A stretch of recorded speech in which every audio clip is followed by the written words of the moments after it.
ചെങ്കടലിൽ വീണ്ടും ചരക്ക് കപ്പലിന് നേരെ ഹൂത്തികളുടെ മിസൈൽ ആക്രമണം. 3 കപ്പൽ ജീവനക്കാർ കൊല്ലപ്പെട്ടു എന്ന് വാർത്ത വരുന്നു.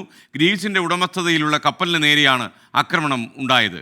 അമേരിക്കയിൽ നിന്ന് മധു കൊട്ടാരക്കര തത്സമയം ചേരുന്നു വിവരങ്ങളുമായി. മധു, ഗുഡ് മോർണിംഗ്. പറയൂ, ഹൂത്തികൾ അടങ്ങുന്നില്ല, വിവരങ്ങൾ. Good morning. എസ് കെ പറഞ്ഞതുപോലെ അവരടങ്ങുന്നില്ല. ചെങ്കടലിൽ വീണ്ടും ഹൂതികൾ ആക്രമണം നടത്തിയിരിക്കുന്നു എന്നുള്ള വാർത്തകളാണ് വരുന്നത്. ഈ മിസൈൽ ആക്രമണത്തിൽ 3 പേരാണ് കൊല്ലപ്പെട്ടിരിക്കുന്നത്. 6 പേർക്ക് ഗുരുതരമായി പരിക്കേറ്റിട്ടുണ്ട്. ഇതില് 3 പേർക്കാണ് ഗുരുതരമായി പരിക്കേറ്റിരിക്കുന്നത്. ഗ്രീസിന്റെ ഉടമസ്ഥയിലുള്ള ട്രൂ കോൺഫിഡൻസ് എന്ന കപ്പലാണ് ഇത്തവണ ഹൂതികളുടെ ആക്രമണത്തിന് വിധേയമായത്.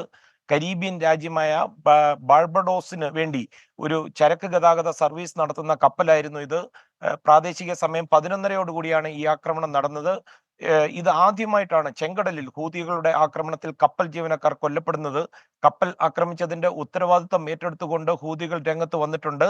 ലക്ഷ്യം കൃത്യമായിരുന്നെന്നാണ് അവർ പറയുന്നത്. കപ്പൽ തീയിടുകയായിരുന്നു അവരുടെ ഉദ്ദേശം എന്നും അവർ വ്യക്തമാക്കി. ഈ ഇറാൻ പിന്തുണയുള്ള ചെങ്കടൽ മേഖലയിലെ സായുധ സേനയായ ഹൂതികൾ ഇസ്രായേൽ ഹമാസ് യുദ്ധം ആരംഭിച്ചതിന് ശേഷമാണ് ചെങ്കടൽ വഴിയുള്ള കപ്പലുകളെ ആക്രമിച്ചു തുടങ്ങിയത്.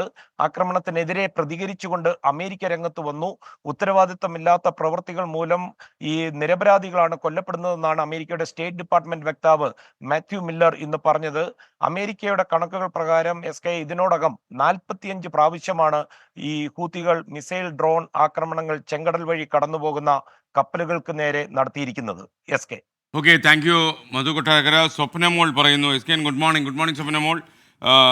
ചിരിമേട് ഗവൺമെൻറ് ഹോസ്പിറ്റലിൽ കുട്ടികളുടെ പാരസെറ്റമോൾ പോലും ഇല്ല. ജനുവരി മുതൽ ഇങ്ങനെയാണ് സ്ഥിതി. ഇതൊന്നും അധികൃതരുടെ ശ്രദ്ധയിൽപ്പെടുത്തണമെന്നാണ് പറഞ്ഞിരിക്കുന്നത്. ശ്രദ്ധയിൽപ്പെടുത്തിയിരിക്കുന്നത് പല ആശുപത്രികളിലും അത്യാവശ്യം മരുന്നില്ല എന്നുള്ള പരാതികൾ ചിലയിടങ്ങളിൽ നിന്ന് ഉയരുന്നുണ്ട്. അധികൃതർ ശ്രദ്ധിക്കും എന്നാണ് എൻ്റെ വിശ്വാസം.